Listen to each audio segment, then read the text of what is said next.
کیا مطلب میں کہاں جا رہا ہوں؟ ماہر نے فون نیچے کیا اور انہیں نگاہوں سے اسے دیکھا. کیا تمہیں مجھ پہ بھروسہ ہے؟ مجھے ہے، لیکن مجھے سوزی سے بات. تم مجھ سے کوئی بات نہیں کرو گے جب تک میں نہیں کہوں گا. تم مجھ سے کچھ نہیں کہو گے. تم بودرم جا رہے ہو، وہاں تمہارے دوست کا ہوٹل ہے. تم کچھ دن وہیں رہو گے، کسی سے بات نہیں کرو گے سوائے میرے، اور اس سب کو پروسیس کرنے کی کوشش کرو گے جو ہوا ہے. لیکن بیربل نے ہونڈان سے کاٹا، پھر سر کو خم دیا. اوکے. اس کے اندر جیسے مزید توانائی نہیں تھی. سر درد کر رہا تھا اور جسم جیسے نچڑ چکا تھا. وہ ننگے پیر بار ٹب سے نکلا تو پانی کی دھاریں ٹراؤزر سے گرتی ہر جگہ بہتی گئی. تم اپنے کمرے میں بھی واپس نہیں جاؤ گے. فیضی خانم یہ لیپ ٹاپ واپس رکھ آئیں گی اور تم. وہ لیپ ٹاپ بعد میں لیے باہر کمرے میں آیا، پھر اپنی وارڈروب کی طرف اشارہ کیا. میرے کپڑے پہنو اور امار کے آتے ہی تم اس کے ساتھ یہاں سے چلے جاؤ گے. تمہارے ڈاکومنٹس فیضی خانم نکال لائیں گی.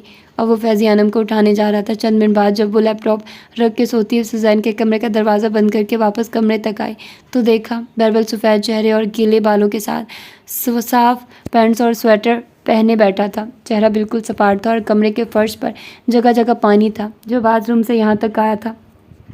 امار باہر پہنچ چکا تھا اور ماہر اب بیربل کو ساتھ لیے راہداری کی طرف جا رہا تھا. وہ بار بار مڑ کے اپنے کمرے کی جانب دیکھتا، لیکن ماہر اسے کونی سے پکڑ کے باہر کی جانب لے گیا. تم نے اس سے کوئی بات نہیں کرنی. اب جو بات کروں گا وہ میں کروں گا. بیربل نے شکست خوردہ انداز میں سر ہلایا. فیضی خانم دونوں کو افسوس سے جاتے دیکھتی رہی یہاں تک کہ وہ دروازے کے باہر غائب ہو گئے. چند لمحوں بعد ماہر اکیلا آتا دکھائی دیا. اپنے کمرے کے چوکھٹ پر کھڑے ہو کر اس نے ناپسندیدگی سے اندر گرے پانی کو دیکھا اور پھر ہاتھ کو گھما کے اشارہ کیا. پلیز. فیضی خانم نے سر اس بات میں ہلا دیا. وہ جانتی تھی کہ جب تک اس کا باتھ روم اور کمرہ مکمل طور پہ خشک نہیں ہوگا وہ دوبارہ اس میں قدم نہیں رکھے گا. وہ چپ چاپ صفائی کا سامان لینے اسٹور کی جانب بڑھ گئے. اگلی صبح بہت ٹھنڈی سی طلوع ہوئی تھی. سورج کہیں بادلوں کے پیچھے تھا اور درجہ حرارت مزید گر چکا تھا. استنبول کی مسجدوں کے پیالہ نما گنبدوں کے اوپر سے بگلے پھڑ پھڑا کے اڑ رہے تھے. ایسے ہی چند بگلے اس ہوٹل کے ڈائننگ ہال کی کھڑکیوں پہ آ بیٹھے تھے جہاں سے اندر کا منظر دکھائی دیتا تھا. قطار در قطار سفید میز پوش والی میزیں بچھی تھیں. اونچی مخملی کرسیاں، نفیس کراکری اور چمکتی ٹکلری. ایسی ہی ایک میز پہ کبیرہ سادان بیٹھی تھی، ریشمی کافتان پہنے، کانوں اور انگلیوں میں بہت سے ہیرے زیبتن کیے، بوائے کٹ بال اور اسموکی آئی شیڈو سے مزین آنکھوں سے مسکراتی ہوئی وہ سامنے بیٹھے نوجوان کو دیکھ رہی تھی.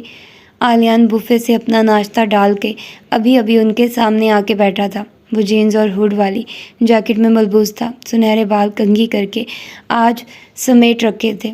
گوری رنگت صبح کی سردی کے باعث گلابی ہو رہی تھی. کبیرہ سادان نے مسکرا کے ایک نظر اپنی پلیٹ میں رکھے کروسونٹس اور کوکیز کو دیکھا اور دوسری نگاہ اس کی پلیٹ پہ ڈالی جس میں ابلے ہوئے چند انڈے، اووکاڈو، ملٹی گرین بریڈ اور پھل رکھے تھے. ساتھ ہی گلاس میں سبز رنگ کی کوئی سمودی تھی جو وہ اپنے ساتھ فلاسک میں لایا تھا. ابلے انڈے کو اب وہ میش کر کے ٹوسٹ پر لگا رہا تھا. بوفے میں انواع و اقسام کی اشیاء موجود تھی. اس کے باوجود وہ صرف یہی اٹھا کے لایا تھا. کبیرہ سادان کی گردن فخر سے مزید اونچی ہوئی. مجھے تمہاری صحت کے لیے ویلیوز اچھی لگتی ہیں. عالیہ نے دان سے ٹوسٹ کو ترتے ہوئے چہرہ اٹھا کے انہیں دیکھا اور واپس خاموشی سے کھانے لگا. چند لمحے کے لیے خاموشی چھا گئی. دائیں بائیں میزوں پر چھری کانٹے چلنے کی آواز، قہوے کی خوشبو اور ہلکی پھلکی گفتگو جاری تھی. سفید اجلی وردی میں ملبوس ویٹر ان کے قریب آیا، نیپکن میں لپٹی کانچ کی بوتل سے ان کے گلاسز میں پانی بھرنے لگا. وہ چلا گیا تو وہ کھنکاری. مجھے خوشی ہے کہ تم مجھ سے ملنے آئے. تم نے کہا تھا کہ تمہیں کچھ پوچھنا ہے. عالیہ نے سمودی کا گھونٹ بھرا اور پھر انہیں دیکھنے لگا جیسے کنفیوزڈ ہو.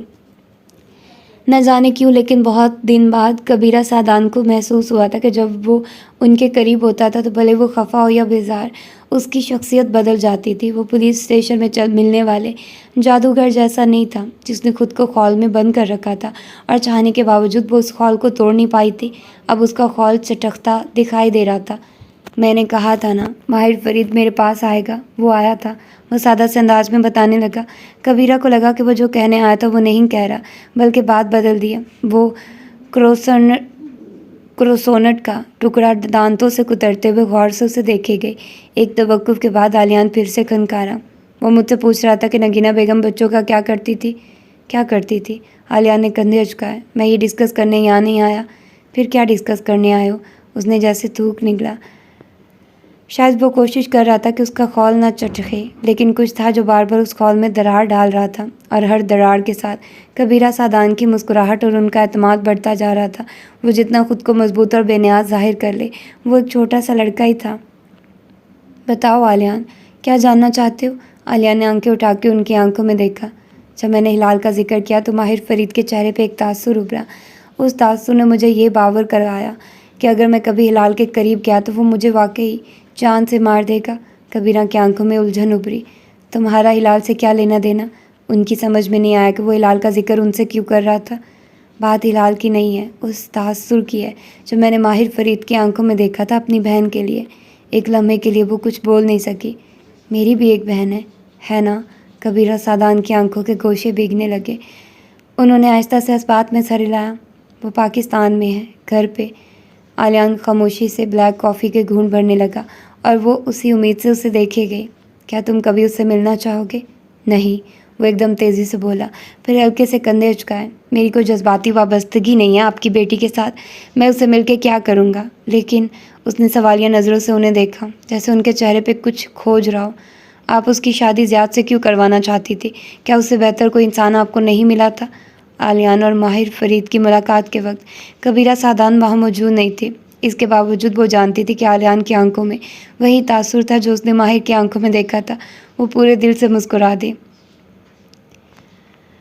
اس وقت مجھے وہی مناسب لگتا تھا۔ اچھا ہی ہوا ایسا نہیں ہوا۔ پھر کیا بنا اس کی شادی کا؟ وہ بظاہر سرسری انداز میں بولا تھا۔ کبیرہ بیگم نے شانے اچکا دیے۔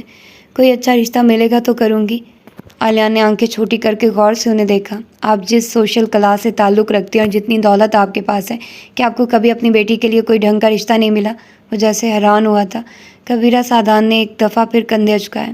کوئی اس قابل نہیں تھا، سمپل، اور ویسے بھی انہوں نے جیسے تھوک نکلا۔ وہ گھر کا خیال کرتی ہے، میرا خیال کرتی ہے۔ کافی کا کپ ہونٹوں تک لے جاتے ہوئے آلیان ٹھہرا، رک کے ان کا چہرہ دیکھا۔ آپ کو خیال کی کیا ضرورت ہے؟ آپ بیمار تو نہیں ہیں؟ کبیرہ سعدان نے پھر سے تھوک نکلا۔ میں کسی اور کے ہاتھ کا کھانا پسند نہیں کرتی، نہ ہی میرے کمرے کی صفائی ملازم کر سکتے ہیں، اور میرے برتنوں کو کوئی اور ہاتھ نہیں لگا سکتا۔ وہ یہ سب چیزیں دیکھتی ہیں، اور اب ویسے بھی میں ڈرتی ہوں کہ کہیں اس کا رشتہ کسی نامعلوم انسان سے کر دیا اور وہ زیاد سلطان جیسا نکلا تو میں کیا کروں گی؟ اس سے بہتر ہے کہ وہ اپنی ماں کے ساتھ رہے، حفاظت میں۔ آلیان بہت دھیرے سے پیچھے ہوا، آنکھیں چھوٹی کر کے تعجب سے۔ وہ ابھی تک ان کو دیکھ رہا تھا۔ لیکن یہاں پہ آپ ریسٹورنٹ کا بنا ہوا کھانا کھا رہی ہیں؟ ریسٹورنٹ کی بات الگ ہے، پاکستان میں ملازموں کو رشوت دینا بہت آسان ہے۔ وہ کسی کے کھانے میں کوئی بھی تعویذ یا پھونکی ہوئی جادو کی شے ملا سکتے ہیں، اس لیے کافی عرصے سے میں نے یہ ڈپارٹمنٹ عنایا کو دے دیا ہے۔ آلیان کے ابرو حیرت سے اونچے ہوئے۔ یعنی آپ اپنی بیٹی کی شادی اسی لیے نہیں کر رہی کیونکہ وہ آپ کو جادو سے بچاتی ہے، اور آپ کو کسی ملازم پہ بھروسہ کر کے خود کو جادو کا شکار نہیں کرنا؟ کبیرہ سعدان نے غیر آرام دہ انداز میں پہلو بدلا۔ ایسی بات نہیں ہے، وہ میرا خیال کرتی ہے، اور میں نے کہا نا، ابھی تک کوئی ایسا رشتہ ملا ہی نہیں جو اس کے قابل ہو۔ پھر وہ آگے کو ہوئی اور دونوں ہاتھ باہم پھنسا کے میز پر رکھ کے غور سے اس کو دیکھا۔ کیا تم عنایا سے ملنا چاہو گے؟ میری بہت خواہش ہے کہ ہم تینوں ایک ساتھ ایک میز پہ بیٹھیں۔ آلیان نے دھیرے سے نیپکن میز پر رکھا۔ میں اس ملک سے اتنی آسانی سے نہیں نکل سکتا جتنا آپ سمجھتی ہیں، وہ بولا تو اس کے لہجے میں تناؤ تھا۔ ماہر فرید نے نہ جانے آپ کے سامنے میرا کیا امیج بنایا، لیکن حقیقت وہی ہے جو میں نے پولیس کو بتائی ہے۔ میرے بہت سے کلائنٹس پڑھائی کی وجہ سے مجھ سے چھوٹ گئے ہیں، میں ان کو اتنا ٹائم نہیں دے سکتا، اور ابھی تک میرے اوپر وہ قرضے موجود ہیں جو میں نے ان برسوں میں لیے تھے جب نگینہ بیگم نے مجھے چھوڑ دیا تھا۔ یعنی ان کا کام ٹھپ ہو گیا تھا، ان کی ساری دولت ضیاء سلطان کے پاس چلی گئی اور میں خالی ہاتھ رہ گیا۔ میں نے خود کو یہاں تک اپنی محنت سے پہنچایا، اس لیے جب تک میرے قرضے نہیں اترتے میں اس ملک سے نہیں نکل سکتا۔ کتنے قرضے ہیں؟ میں تمہاری مدد کر سکتی ہوں۔ آلیان کے ابرو تلخی سے اکٹھے ہوئے، اس نے بے اختیار مگ پر دھکیلا۔ میں آپ کے پیسے نہیں چاہیے، مجھے آپ کے پیسے نہیں چاہیے، میں صرف اپنی بہن کے بارے میں پوچھنے آیا تھا، باقی جو بھی کرنا ہے میں خود کر لوں گا۔ میں نے کرپٹو میں انویسٹمنٹ کر رکھی ہے، کچھ عرصے میں اس کو بیچ دوں گا، پھر اپنے قرضے اتار کے اگر کبھی مجھے موقع ملا تو شاید آپ کے گھر آؤں اور شاید ہم تینوں ایک ساتھ بیٹھ سکیں۔ اس نے نیپکن سے ہونٹ تھپ تھپائے اور اٹھ کھڑا ہوا۔ کبیرہ سعدان نے گیلی آنکھوں سے مسکرا کے اسے اٹھتے دیکھا اور اس بات میں سر ہلایا۔ وہ اس سے زیادہ اس کو اپنے ساتھ نہیں بٹھا سکتی تھی، جانتی تھی کہ وہ کسی سپرنگ کی طرح اچھل کے دور چلا جائے گا۔ اپنی مرضی سے وہ ان سے جتنا تعلق رکھنا چاہتا تھا ان کے لیے یہی بہت تھا۔ بالآخر وہ تینوں ایک ساتھ ایک میز پہ بیٹھنے کے قریب تھے، کبیرہ، عنایا اور علیان۔ ان کی ہیپی اینڈنگ کی تکون سر یار کی اپارٹمنٹ بلڈنگ پہ بھی وہ صبح ویسے ہی سر طلوع ہوئی تھی۔ سوزین جس وقت اپنے کمرے سے نکلی اس کے بعد گھنگریالے اور میک اپ مکمل تھا، البتہ لیونگ روم کا منظر دیکھ کر بہت سے تاثرات ایک ساتھ چہرے پہ آئے۔ بھویں اکٹھی کر کے کچن کاؤنٹر تک آئی اور ادھر ادھر بھاگتی فیضی انم کو دیکھا، روکا۔ یہ کیا ہو رہا ہے؟ فیضی انم نے ایک سرسری سی نظر لیونگ روم پہ ڈالی، جہاں صوفے پر ایک سلیو لیس جیکٹ میں ملبوس مونچھوں والا آدمی ٹانگ پر ٹانگ جمائے بیٹھا تھا اور چائے کی پیالی کے گھونٹ بھر رہا تھا۔ اس کی نگاہ ہلال کے کمرے کے دروازے پہ جمی تھی۔ مالا کو کہیں جانا ہے، وہ اپنا بچہ چھوڑ کے جا رہی ہے، اس لیے ایک پولیس اہلکار یہاں رہے گا اور باقی باہر۔ گھر نہ ہوا، فاسٹر ہوم ہو گیا۔ سوزین نے ناک سکیڑا، بیزاری سے سر جھٹکا اور اپنا مگ اٹھایا۔ بیربل کہاں ہے؟ معلوم نہیں۔ فیضی انم کندھے اچکا کے اوون کی طرف بڑھ گئی تو سوزی نے سوچتی نظروں سے ان کی پشت کو دیکھا۔ کیا وہ رات بھر گھر نہیں آیا؟ اس کے دوست کا ایکسیڈنٹ ہو گیا ہے۔ جواب فیضی انم کی بجائے ماہر کی طرف سے آیا تو سوزی بے اختیار اپنی ہیلز پہ گھومی۔ سیڑھیوں سے اتر کے نیچے آتے ماہر کو دیکھ کر اس نے چہرے کے تاثرات درست کیے۔ اوہ، کون سا دوست؟ شعیب۔ شعیب کون؟ جتنی خبر تمہیں اس کی پراپرٹی کی ہے اتنی دوستوں کی بھی ہونی چاہیے تھی۔ بہرحال اسے جلدی میں لندن جانا پڑا ہے۔ کافی دیر وہ تمہیں اٹھاتا رہا، لیکن غالباً تم کوئی دوا لے کر سو رہی تھی۔ ایک ناپسندیدہ نظر سوزین پہ ڈال کے وہ آگے بڑھ گیا۔ رخ ہلال کے کمرے کی جانب تھا۔ سوزی نے مگ رکھا اور اس کے پیچھے آئی۔ ادھ کھلے دروازے سے اندر کا منظر دکھائی دیتا تھا۔ ہلال بیٹھ کے ایک کنارے پر بیٹھی تھی، ساتھ ننھا بدر تھا۔ مالا سامنے پنجوں کے بل بیٹھی بدر کے بالوں میں ہاتھ پھیرتی کچھ کہہ رہی تھی۔ سوزی کو یہاں سے مالا کی پشت دکھائی دیتی تھی۔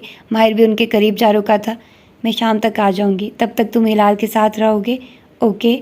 وہ بچہ خاموشی سے اسے دیکھے گیا، پھر سر اس بات میں ہلا دیا۔ مالا نے گردن موڑ کے لاؤنج میں بیٹھے پولیس اہلکار کی جانب جو اشارہ کیا۔ چوکھٹ میں کھڑی سوزی کو سر کے اس بات سے سلام کیا۔ وہ اچھا آدمی ہے، اوکے، اس نے نرمی سے کہا تھا۔ لیکن بدر نے ایک دم تیزی سے سر اٹھا اس طرف دیکھا، پھر واپس مالا کو، پھر اوپر ماہر کو، دوبارہ دروازے کی درز سے دکھائی دیتے پولیس آفیسر کو، پھر اس کے کندھے ڈھیلے پڑ گئے اور سر واپس جھکا لیا۔ ماہر نے اس کی نگاہوں کے تعاقب میں پولیس اہلکار کو دیکھا اور پھر واپس بدر کو۔ البتہ مالا اسی طرح کہے گی۔ بدر کا ناشتہ بنا پڑا ہے اور اورنج جوس بھی۔ بدر ناشتہ کرے گا، ٹھیک؟ وہ ابھی بیبی لینگویج میں اس کو ہدایت دے رہی تھی۔ ماہر نے ایک دفعہ پھر پولیس اہلکار کو دیکھا اور واپس بچے کو۔ وہ چونکا کیوں تھا؟ کیا اس نے پہلے اس اہلکار کو دیکھ رکھا تھا یا کیا وہ کچھ اور دیکھ رہا تھا؟ لیکن نہیں، مالا کو تو کچھ محسوس نہیں ہوا۔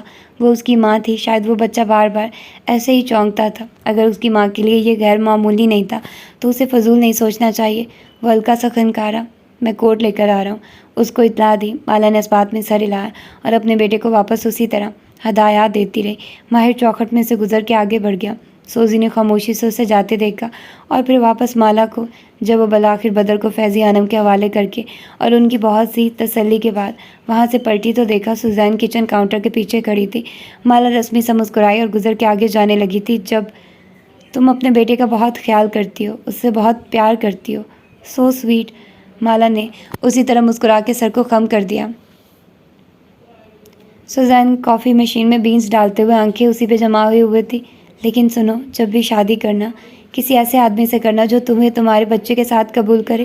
وہ جو راہداری کی طرف پلٹ رہی تھی ان الفاظ پہ ٹھہر گئی، الٹے قدموں گھومی اور ٹھک ٹھک چلتی اس کے سامنے آئی۔ اگر میں نے کبھی کسی مرد کو اپنی زندگی میں آنے دیا تو اس مرد کو میرا احسان مند ہونا چاہیے کہ میں اپنے بیٹے کے معاملے میں اس پہ بھروسہ کر رہی ہوں۔ میرا بیٹا میری ذات کا حصہ ہے۔ کوئی مجھے میرے بیٹے کے ساتھ کیا قبول کرے گا، میں اپنے بیٹے کے لیے کسی مرد کو قبول کروں گی نا تو اس کو شکر ادا کرنا چاہیے کہ میں نے اپنے بیٹے کو اس کی امان میں دیا ہے۔ اوکے، لیکن اتنا ہائپر ہونے کی کیا ضرورت ہے؟ سوزین نے ناسمجھی سے کندھے اچکائے۔ مالا نے ضبط سے مٹھی بھینچ لی۔ کوئی مرد کسی بچے کی ماں سے شادی کر کے اس بچے کو قبول کر کے اس پہ احسان نہیں کرتا، بلکہ عورت اگر اس مرد کو اپنے بچے کے قریب آنے دیتی ہے تو اس پہ احسان کرتی ہے۔ یاد رکھنا میری بات۔ ضبط سے ایک ایک لفظ چبا کے کہا، ایسے کہ چہرہ سرخ ہو چکا تھا۔ پھر تیزی سے باہر نکل گئی۔ اس گفتگو سے بے خبر ماہر اوپر اپنے کمرے میں کھڑا الماری سے کوٹ نکال رہا تھا۔ ایئرپورٹس کانوں میں لگے تھے۔ بیربل کو ایک دوسرا نمبر لے کر دیا ہے، ابھی اس سے بات ہو گئی تھی۔ وہ بودرم پہنچ گیا ہے، کچھ دن وہیں رہے گا۔ گڈ۔ مالک فرید کی مشینی آواز ابھری۔ اس کو سوزی سے بات تو نہیں کرنے دی؟ ہرگز نہیں، سوال ہی پیدا نہیں ہوتا۔ میک شور کرنا کہ وہ اس سے بات نہ کرے۔ نہیں کرے گا۔